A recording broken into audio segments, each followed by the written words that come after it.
But when all the kids from her class had gone, Ding Yutong still hadn't come out. Later, the teachers searched the entire campus, but there was no sign of her. The thing is, during the entire dismissal time, Ding Yutong's mother was waiting outside and never saw her. The school then assumed that Ding Yutong must have left with the first batch of students. But later, after reviewing facial recognition and security footage, neither the school nor the police found any trace of Ding Yutong. On this stormy evening, Ding Yutong suddenly disappeared. 4 years passed after that. Ding Yutong was never found. The kindergarten had long turned to ruins by then. During those 4 years, I became a reserve police officer. One day, I was assigned to sort through archives at the station. I casually pulled out the file on Ding Yutong's disappearance. As I read through the details inside, combined with what I had seen and heard, a terrifying, chilling truth slowly dawned on me. July 21st, 2020. That was my last day selling by the kindergarten gate. Ever since Ding Yutong vanished, his parents kept protesting outside the kindergarten, but that day they didn't show up. I heard they'd been demanding huge compensation from the kindergarten. As dusk fell, I packed up my things, with an overwhelming sense of loss. Then a little boy called out to me, "Uncle, you're still here? Uncle, you're closing up. So no food today?" "I'm not here for food. I'm here to pay you." "Pay? For what?" "Last Tuesday, Ding Yutong told me he got something from you but didn't pay, and asked me to help pay you back after school. That day after school, the rain was pouring down, so I left. Luckily, you were still here today." "Kid, are you talking about Ding Yutong?" "Yeah. Last Tuesday was the day Ding Yutong disappeared. But he never showed up at my red bean cake stall that day, and there was no unpaid bill or anything like that.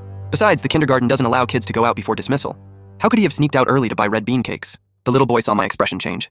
He whispered quietly, "Uncle, did something happen to Ding Yutong?" I nodded silently. He sighed and said, "Sigh, Uncle, Lin Yutong really loved your red bean cakes. But what happened? He actually never got to eat any of them." As I recalled this, I noticed a detail. The case file's evidence list stated, Yuanfang's surveillance footage and facial recognition records may have gaps due to overlapping images or blind spots. Therefore, the case concluded that the key evidence proving Ding Yutong left the school during dismissal came solely from his mother's testimony. From the moment the first child came out, until the last child had left, I never saw Ding Yutong. It all hinged on that testimony. The full responsibility was placed squarely on Yuanfang. I believe the police must have conducted multiple inspections and interviews. They chose to trust what his mother said. But testimonies aren't like official reports. What if his mother was lying? More memories suddenly flooded back. I remember loudly confronting the boy at the time. "What does this mean?" "It means he never actually ate it." "How could that be when he came to buy them every day?" "He said my red bean cakes were sweet. He even said the thing he looked forward to most every day was..." But then the boy interrupted me. "Did you really see him put it in his mouth?" That line became the lens through which I saw every moment of my life after, one painfully clear dream after another. In those dreams, I replayed over and over again the whole routine of Ding Yutong coming every day to buy red bean cakes from my stall. He would come right after kindergarten let out, always on time when the bell rang. Jumping and hopping, he'd run up to my stall, becoming the first loyal customer to buy a red bean cake each day. "Uncle, 1 red bean cake, please." Then he'd hand me 2 coins. "Thank you, Uncle." After getting the red bean cake, he'd treasure it like a precious jewel, holding it carefully in his hand, walking cautiously over to his mother, and finally getting into that small car. He truly had never eaten that red bean cake in front of me, even if it was just a small bite. I've been puzzled by these 2 questions for a long time. The first is about Ding Yutong. Why did she ask the little boy to pay me 2 yuan that day? The second is that Ding Yutong buys red bean cakes every day, but why does she never eat them? I always feel like there's a terrifying truth hidden in that old case. After I pushed hard, the boss finally approved. He let Liu, who handled the case back then, work with me to reopen the investigation. I didn't expect that as soon as I met Liu. He told me a shocking truth. That couple really hit it well. I only found out during routine follow-ups later. When I went to their home, that's when I discovered it. The moment I stepped in and saw their balcony, I froze. There were so many kids' clothes hanging there. You'd think their child had been missing for so long. So why are there freshly washed children's clothes hanging out on the balcony? At first, the parents refused to talk. They stammered, trying to change the subject, but there's no way I could let that slide. After I insisted repeatedly, they finally told me those clothes didn't belong to Ding Yutong. They were her younger sister's. When I heard the truth, everything suddenly made sense to me. Suddenly, it all became clear to me.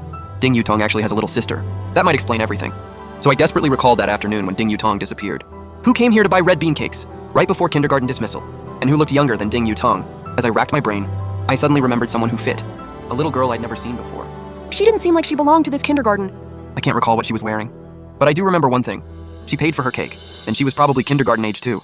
But how did she get out before dismissal? Could I have been wrong? No way. There has to be something I haven't thought of. Suddenly, I remembered an evening 4 years ago. The only time Ding Yutong didn't buy a red bean cake, but instead sat with me and talked for a long time. That was May 17th, 2020. I was really busy then, so I didn't pay much attention to her. After I finished, I saw her quietly sitting to the side. So I gave her a red bean cake. She smiled sweetly, but waved her hand at me. "Uncle, I'm not eating today. I didn't bring any money." "You eat it. This one's free." "But Mom said I shouldn't take things from others without asking." "This isn't just anyone, he just helped me." "This is your wage." "Really? Thank you, sir." She took it with a surprised look, carefully staring at the cake in her hand. Finally, she took a bite. Yes, that was the only time he ever ate red bean in front of me. He savored it like it was a treasure. If I didn't know her, I might have thought it was her first time eating it. At the time, I didn't realize that it really was her first time trying it. Later, Ding Yutong told me she had an argument with her sister that day. Their mom said it was all his fault, so her parents had no intention of picking her up that day. I was surprised to hear that, so I decided to take her home. "Uncle, when I grow up, I'll buy all your cakes, so you never have to work this hard again." She was very happy. I sent her off, bouncing all the way home. as she talked nonstop. When we got to the bottom of her apartment building, I stopped walking. He looked back at me. There was a hint of reluctance in his eyes. Thank you, Uncle. It feels so good to have someone watching over you. I really wish you could always be by Yutong's side. Don't worry, I'm at the door every day. Come by anytime you want. You should head back now. Gumu accompanied her upstairs. He knocked on the door to the left on the 3rd floor. Through their window, I saw the lights shining brightly inside, everyone happy and cheerful. But the moment Yutong opened the door, the light in his eyes vanished. As I recalled this, I suddenly realized a terrifying truth. I now strongly suspect that Ding Yutong might not be their biological daughter, because their attitude toward him and his sister was completely different. When I said this, my colleague Liu widened his eyes in shock. Then he immediately logged into the household registry system to check, and was stunned to find that their birthdays were less than 6 months apart. Clearly, it's impossible for 2 daughters to be born within 6 months. Sirens wailed all the way. Liu and I rushed over to Ding Yutong's house. This was the moment I had been waiting for a long time. But I have no idea what the outcome will be. Is there still time to fix this? Yutong, where are you? Are you still alive?